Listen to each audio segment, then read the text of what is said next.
Let's talk about inverse functions. If I say inverse, what do you think? Opposite. Opposite.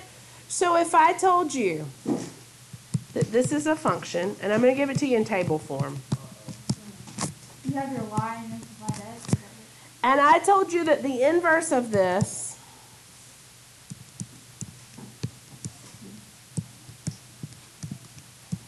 was that. What happened? The x and the y swap places. That is exactly what an inverse function is. The x and the y swap places. Okay? So if I look at this is using a table, if I look at it like a graph, if I have, actually, I'm going to go to another page. Do y'all have those two little tables? Go, I'm recording. All right, so if I have this graph, let's say, I'm just going to graph a basic parent function. Let's say y equals x squared. So if this is y equals x squared, this point is 0, 0, 1, 1, 2, 4, just for instance, okay? Negative 1, 1. Negative 2, 4, right? The inverse of this function, then, if I switch x and y, and you can look at this two different ways. You can look at this as switching the actual axes around, so rotating it kind of deal. Or you can look at it as actually swapping these points out, the x and the y. So 0, 0 stays 0, 0. 1, 1 stays 1, 1. But 2, 4 becomes 4, 2. Switches x and y. Negative 1, 1 becomes 1, negative 1. Negative 2, 4 becomes 4. You're not changing anything. You're just switching x and y, literally. So it just it swapped the x and the y axis, or it swapped the x and y points, however you want to look at it. Those are what inverses look like, okay? Now, you may have. So that's graphically, okay? Now, I want you to look at this for just a minute graphically, and I want you to tell me, when you look at the green function, okay, or when you look at a graph, how do you test for functionality? How do you tell if it's a function? What does it mean to be a function? What's the definition of function? Come on, y'all. This Algebra 1 concept. It has one and only one output for each input.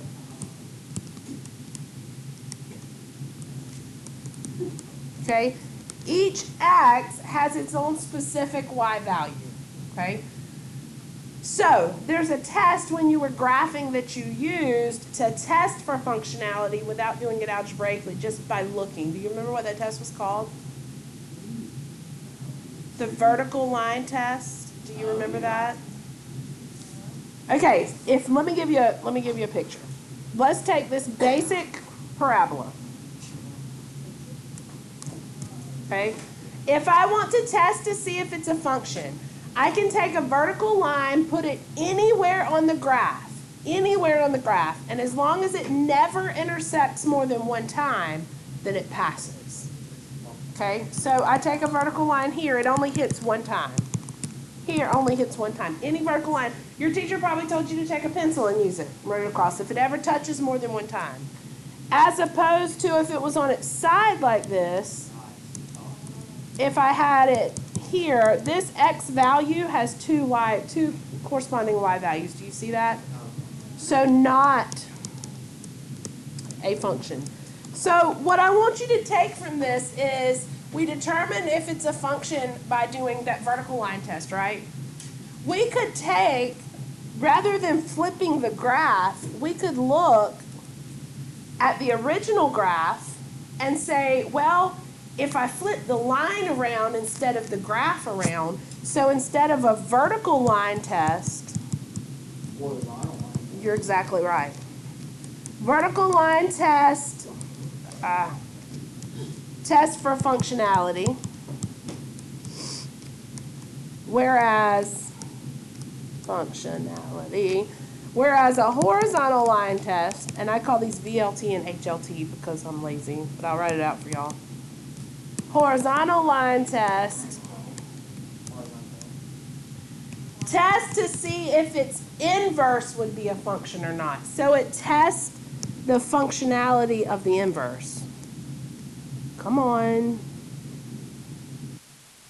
Does that make sense to you?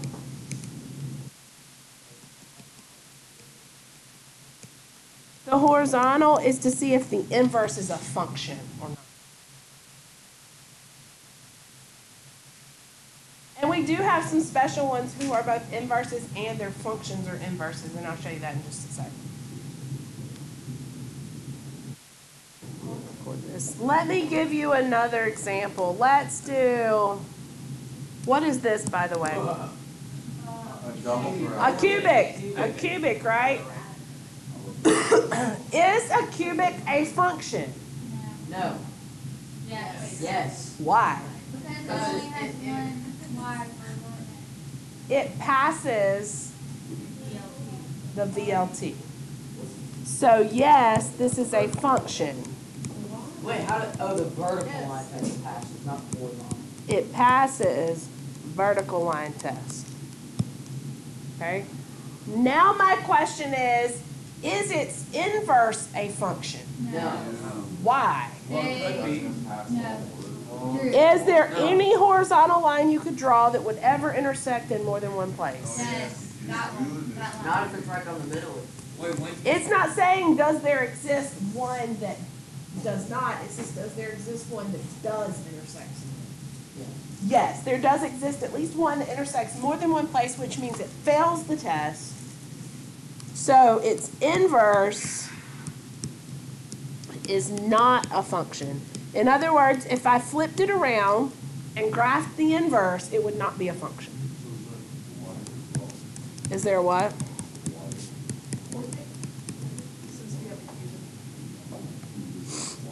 Quartic. Like quarter, but quartic. No, it's not quad, it's quartic.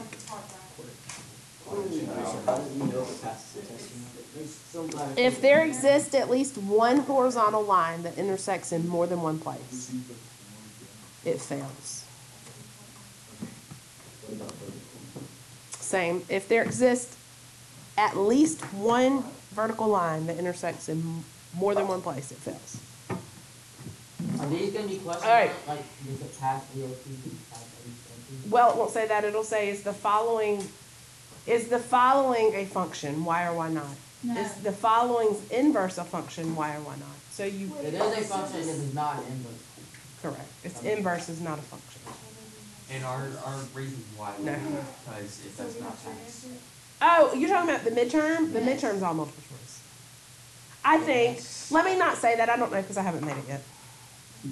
I don't know. You have to do this to make it more specific. There will probably be some open-ended because it's a Google form. Yes.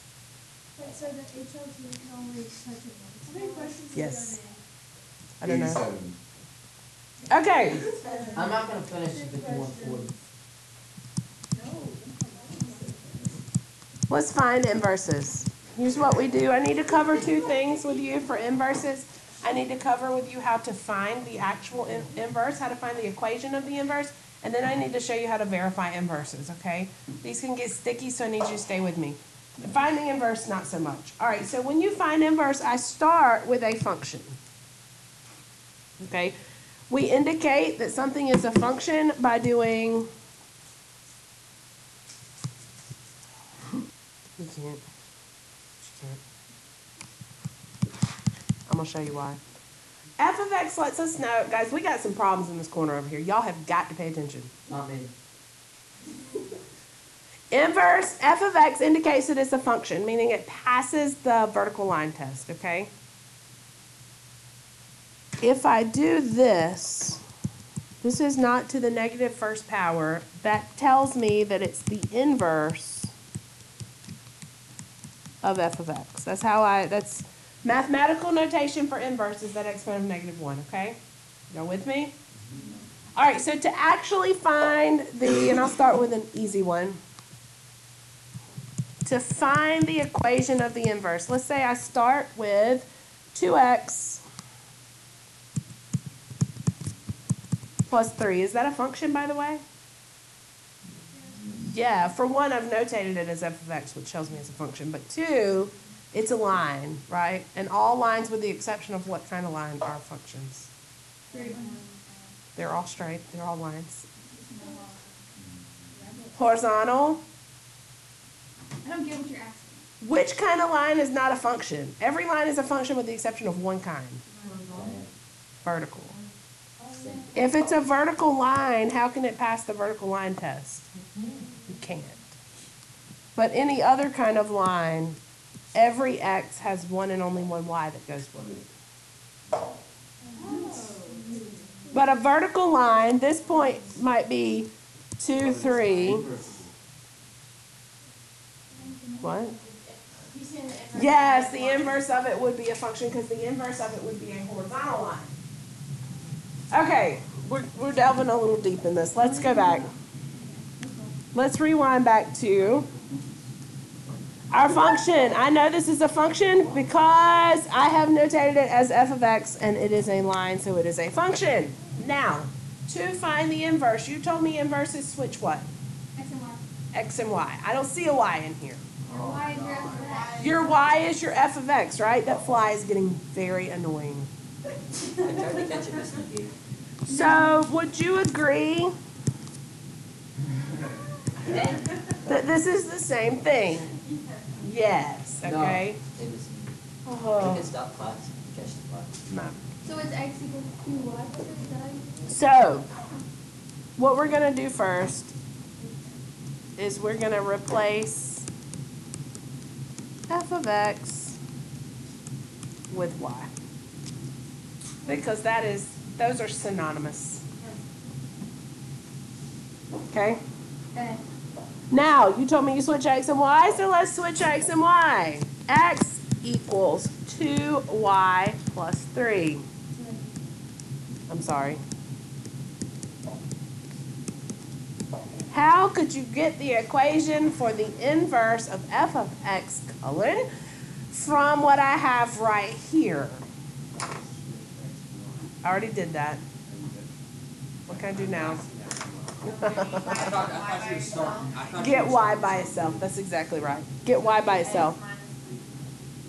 So I'm gonna sophisticate the terms a little bit. I'm gonna say solve for y. How do you solve that for y? Subtract 3.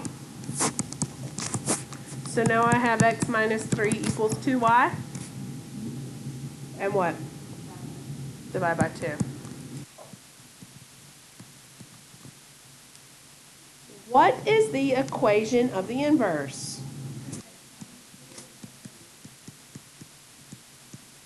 I could leave it like that, or knowing what I know about function notation, I could write it this way. Switch x and y and solve for y. Not too hard, right? Wait, what's the No, this was a linear. Yeah, but is this the meat of what we're doing? Yes, half the meat. Half of what's the negative one thing? it. Inverse. It means inverse.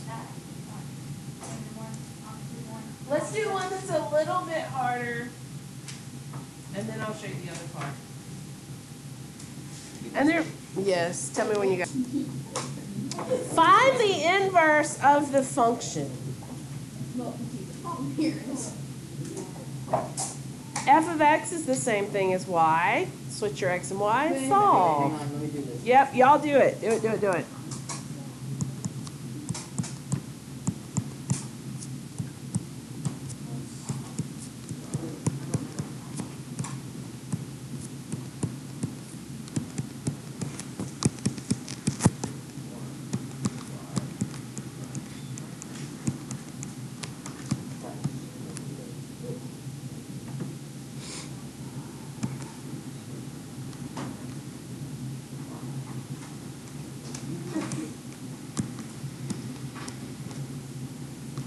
I think one of my greatest pieces of advice with these is don't try to do too much.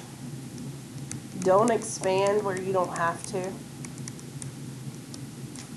In other words, don't start distributing that 2 through. Why? someplace else for you to make a mistake. Leave it as it is. Right, Sailor? There you know the cubed root.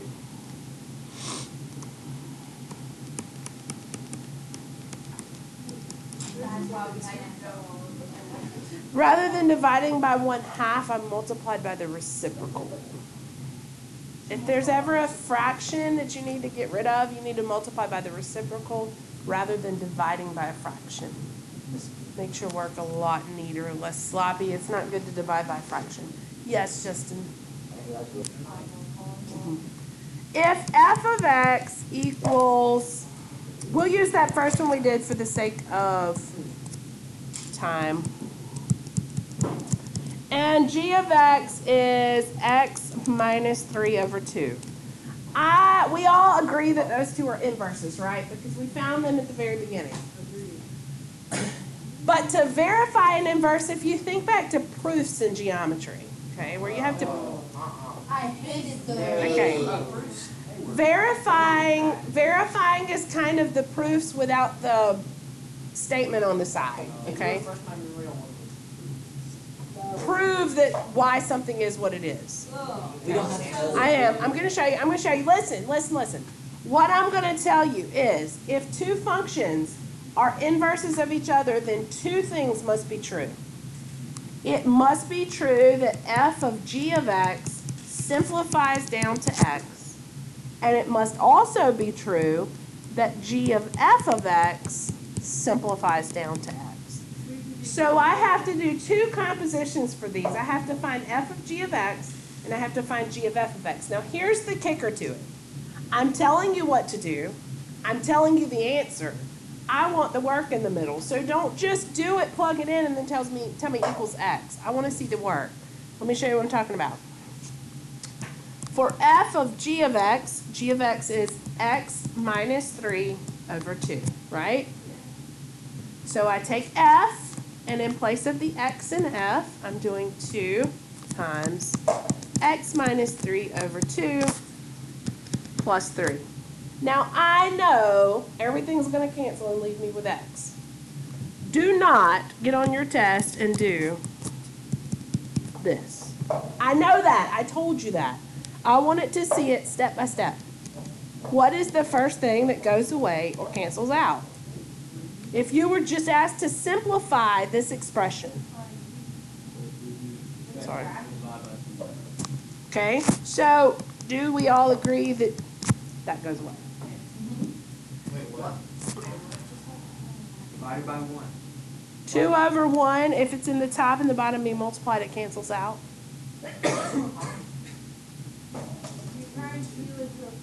If we had xy over xz because it's multiplied in the top and the bottom, they cancel. Same concept with the 2's in the top and the bottom, right? And you get x minus 3 plus 3. Well, the 3's now cancel. You see what I'm saying? Everything is going to cancel. It's going to reduce to x, but I need to see the steps in which you reduce it. So we're not going to have you really have to say, like, no, this doesn't work out? The ones I give you will, I'll say verify by showing that f of g of x equals x and g of f of x equals x. All right, give us an example. This is the example. I've only done half of it, though. Remember, you have to show two things. You have to show that f of g of x equals x and that g of f of x equals x. They're going to go down to x, yes. I'm not going to say, are these inverses?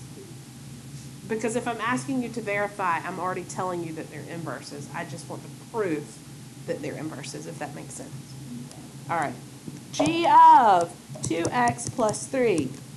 This one simplifies down in a little bit different order. I'm using g this time, so 2x plus 3 minus 3 over 2. What cancels first? The 3's. Up top, remember a fraction groups things together, so the top of a fraction is a group, the bottom of the fraction is a group, and we're going to order of operations. And now, do you see why the 2's cancel here, Colin? Okay. Then that side first. Simplifies down to x. So it verifies here and it verifies here, so Wait, they so are inverses. On number one, could you cancel out the 3's first too? No. Order of operations won't let you do that. Now, you could have come here and distributed that and had 2x minus 6 over 2 plus 3. Okay. Simplified this fraction, taking 2 out of everything, so you get x minus 3 plus 3, which would give you x. So if you see that better, you can definitely do it that way. I try to cancel where I can rather than doing extra work. What you think? Anybody do another one? Okay, good. All right, y'all. Both inverses, then let's verify that. So we got to show f of g of x equals x and g of f of x equals x. All right, here we go. Let's first find f of, and by the way, I see this exponent of 1/2. What does that mean? Square root. If it helps you to change that to a square root, by all means change it. All right, I've got 5. In place of this x, I'm doing x plus 2 over 5 to the 1/2. But this gets squared, right?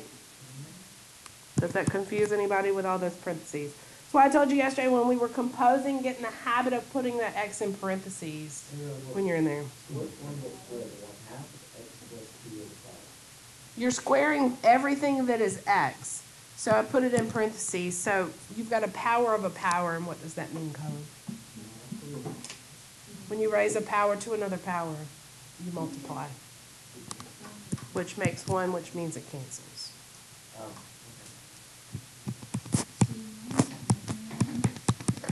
So you can't cancel those 5's out first because order of operations tell me I must do exponents before I do multiplication.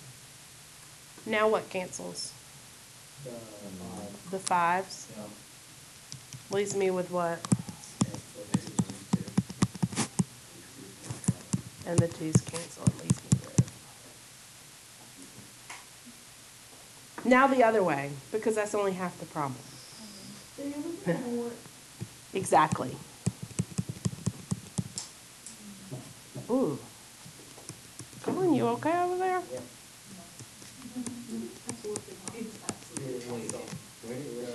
Wow, your friends just throw you right into the bus, don't they? That's not my friend. Which two? Justin, I would appreciate it. From the original equation. Oh, okay. All right. Now I have 5x squared minus 2 plus 2 over 5 to the 1/2. I got some stuff in the parentheses I can do. What cancels first? Yeah. I'm still on this one, and I got like to the point where it's like, 5 outside the 2 and x plus 2 over 5 minus 2. I got there, and then what? The 5's cancel because if you have something in the top and the bottom, they cancel. Okay, yeah, I get that. And then, so then it's just x plus. Plus 2 minus 2. Right. Do you distribute the 2 to everything? No. And here is why. Here, remember whenever you're doing multiple operations in parentheses, the exponent just tells you how many times to write it and multiply it. So because it's a 1/2, that's really just a square root. So what I'm going to do, then we'll just work inside here and cancel the 2's out first. Now I get 5x squared over 5, 1/2. The 5's go now. Make 5 cancel out. X squared to the 1/2 is x.